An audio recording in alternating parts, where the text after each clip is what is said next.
Hey guys, welcome back to my channel. Thank you for being here.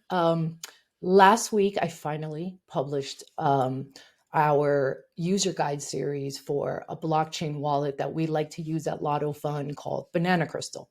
And we sent it out to our community, and we've had great engagement and some phenomenal questions. And I wanted to make this video because a lot of the questions kept going back to one central theme or idea, which is, hey, isn't PayPal, Cash App, and a digital wallet like Banana Crystal the same thing? And what is the big difference, right? And for most of our customers are not crypto maxis, right? They've very rarely have ever had to deal with cryptocurrency, and I've only heard about it because they heard about something horrible happening in the industry online, right? So I wanted to make this video because I wanted to obviously share it with our community and share it with others to just kind of explain the difference, because I can totally understand why someone would think that they're kind of the same thing, but they're kind of not. So I want to just like break it down for you guys a little bit more. Let's talk about the purpose, because I think once you understand the purpose of each product, it'll go a long way in understanding how they are different. So Cash App and PayPal are traditional financial services, right? Primarily acting as a mobile payment app. And they allow you to send and receive money, pay bills, make payments, send your friend money to cover half of dinner, make purchases online, right? But they act as intermediaries or middlemen, okay? They're they're right there between you, your bank, and the merchant, and they're holding on to your money um, and freezing your money until the payment settles, right? And they're holding on to this money on their servers, and they have total control. On the other hand, a blockchain wallet like Banana Crystal or a Coinbase or a Kraken, some of the other ones you might be familiar with, they're decentralized platforms, okay? And they allow you to store, manage, trade cryptocurrencies. They also allow you to on ramp and off ramp US dollars, which I won't get into today. I'll do another video on that. Um, but you can do a ton of you can send wire, you can transfer people money across the world, right?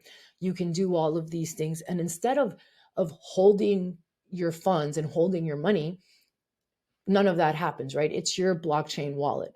So you have full control over your funds. No one else does. And again, they do kind of, if you're new to crypto, like that might kind of sound the same, other than the third party part. They both, yes, they do both allow you to manage and transfer funds, make payments.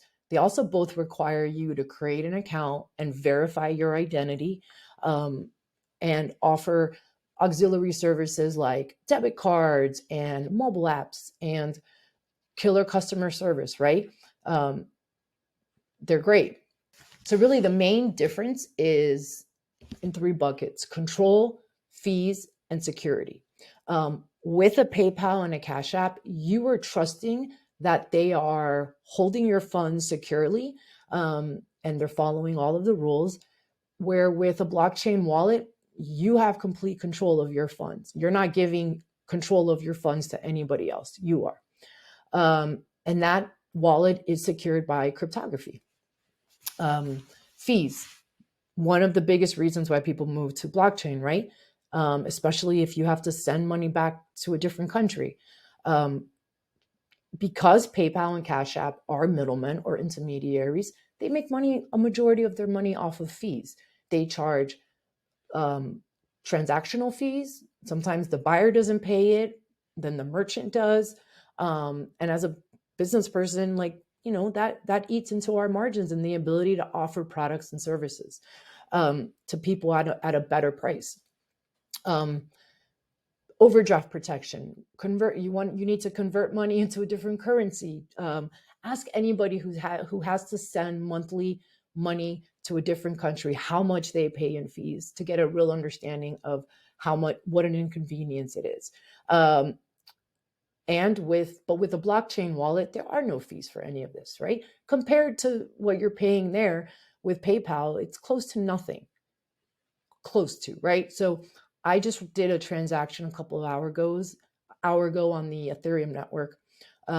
Especially after the merge that happened last year, I paid $2, almost $2 in my total fees to send money to an account, right? However, there's huge volatility in blockchain. So it could be that in half an hour, that same transaction would cost me $100, $90, right? So there is volatility. Is that likely to happen?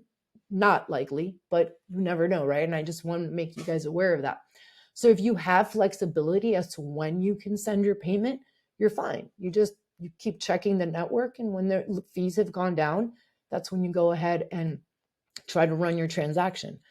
And this last reason is the reason I'm such a blockchain technology advocate, which is privacy. With PayPal and Cash App, again, your transaction, your personal information, and your transaction history is on their server, right?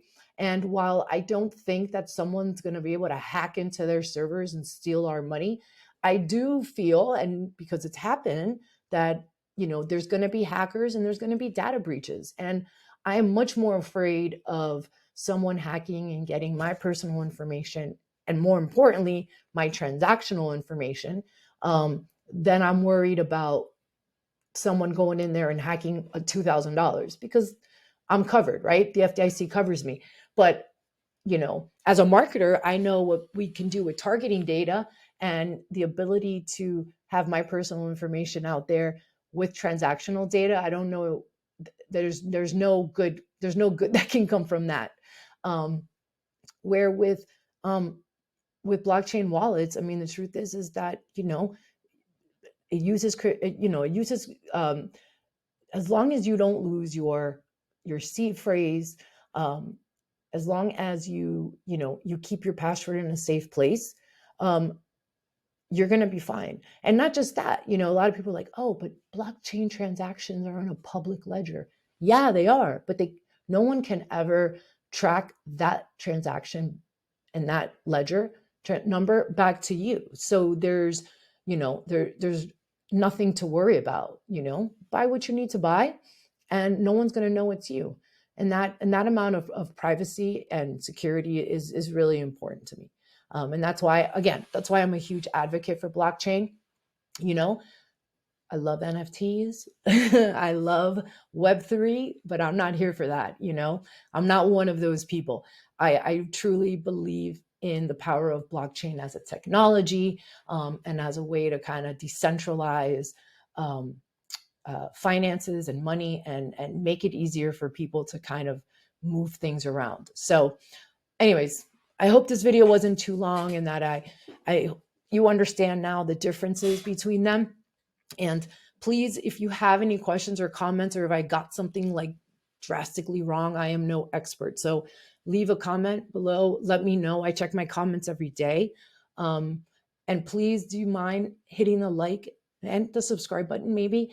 For a small channel like ours, every single like that we get makes a huge difference to YouTube's algorithm. So I appreciate it. Thank you so much. I'll be back next week. Thank you. Thank you. Thank you.